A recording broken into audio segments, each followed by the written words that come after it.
My name is Ashley Harvey. I am a full-time working student for Hannah Sue Burnett, and I am also a Shaft Dapple Gray ambassador, and I'm here to do a question and answer forum on working student life and horse care. So here we go. One person said a list of questions you should ask yourself before you decide if you want to be one. And I would recommend, first off, are you crazy? If the answer is yes, you're well suited for being a working student.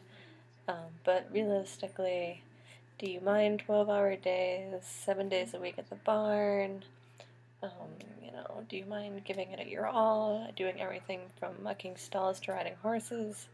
Are you okay with the fact that some days you might not even sit on a horse? It's just, you really have to evaluate the money factor. Are you going to get paid? What do you want out of it? Do you want free housing, free lessons, free board, and a pay?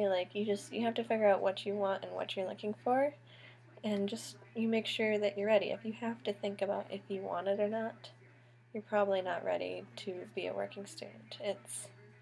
There's a lot of mental preparation and financial preparation that I would really recommend going into it. And then continuing on with that, what is it like being a working student? This is something I would recommend. I love it. It's not for everyone though. There's many 12-hour days. Sometimes it's 7 days a week. It can get very intense, but I love it. I'm with the horses every day. I've been with my job now for 11 months. I've only been away from the barn 6 days. I usually get a day off every week, but I end up out there anyway to go riding.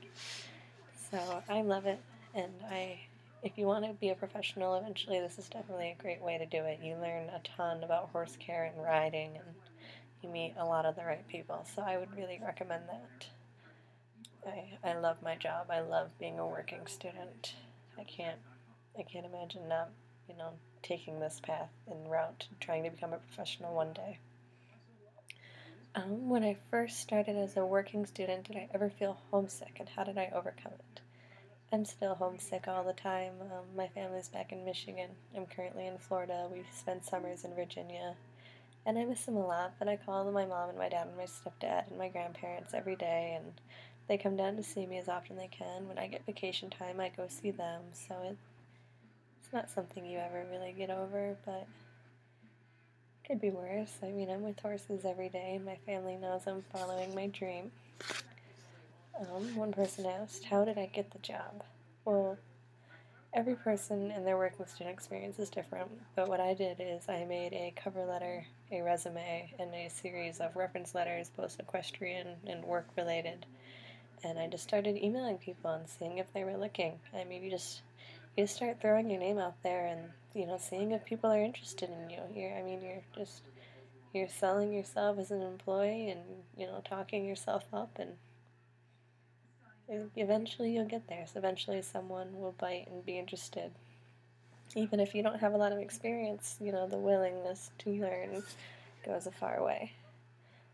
How do I manage a social life? Well, usually I have to sacrifice sleep. Right now it's 10:30 at night, and I have to be up at 5 in the morning to go to the barn.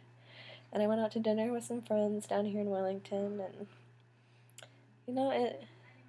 some nights you sleep a little less so you can go hang out, and some nights you're in bed by 8 and saying, no, I'll see you later. So it's just time management and deciding if you really want to sleep that night. What is the hardest part of the job? I would say probably the hours. I had an 18-hour day followed by 3 12-hour days, so that was pretty difficult. But, I mean, if you love it, you get over it. I'm very blessed to be doing what I do, and every time I have a hard day or a long day, I remember that there are hundreds of people that would kill for my job, and how blessed I am to be here. One person said that they've heard a lot of working student horror stories, and what are some opportunities I've had to ride and show that, show it's not all bad. With working for Hannah, I haven't had any bad experiences or horror stories.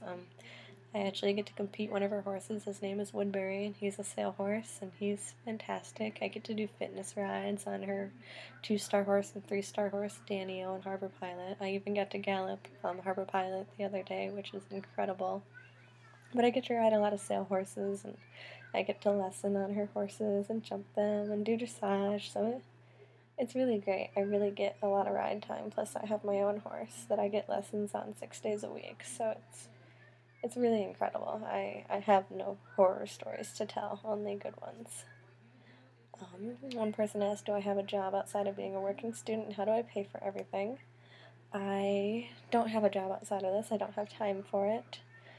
I saved up a lot of money before I came down here. I was a manager at a video store, so I really worked hard to get my degree and to save money so I could do this. And then on the side, I clip horses, I ride horses, do fitness rides, do care, I horse sit, I groom for polo ponies and polo players. Really anything that involves horses that I can make some extra cash on, I do. So I'm kind of a jack of all trades.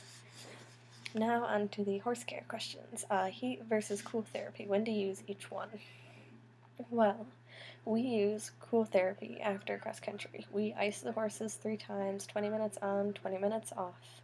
And then we use heat therapy like liniment and massage pads and back on track blankets after show jumping and dressage, and sometimes in the morning to get, everything all loosened up. And then anytime, whether it's jumping or cross country, at the end of the day we throw a liniment on and wrap them if they had a hard ride, whether it's dressage, cross country, stadium. They always get wrapped if they had a hard day. Some tips for getting a horse ready for a horse show as fast as possible. Well, what I do personally as a groom is I bathe them, braid them, clean their socks and everything the night before. I throw in a really light cotton cooler, possibly under their blanket or just in their stall, even if it's 80 degrees out. And I go to bed hoping and praying that they'll stay clean, but I give myself enough time in the morning that if I need to completely redo everything, I do, and I'm usually pleasantly surprised with how clean they stay. And of course the cotton sheet really helps. What do I use for leg protection for all 3 phases? For flat, we wrap the front legs and put brush boots on the back. For jumping, we either use Equifit boots or just plain wolf boots or none finer brush boots all around.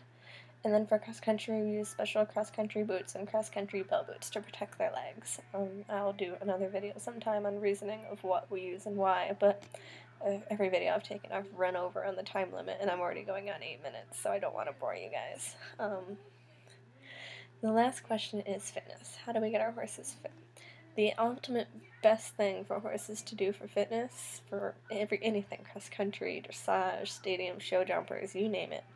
The best thing to do for fitness is trotting hills.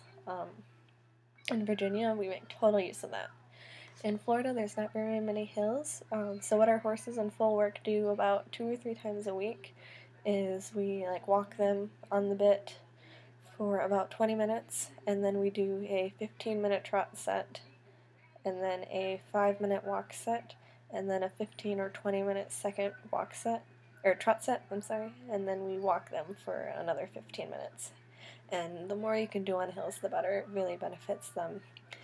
And feel free, if you ever have any questions, to email me at acheventing@gmail.com, and I will get back I can email you questions, and I would love to make another question and answer video. So thank you so much for bearing with me and listening to what I have to say, and don't forget to shop Dapple Gray. They are absolutely fantastic.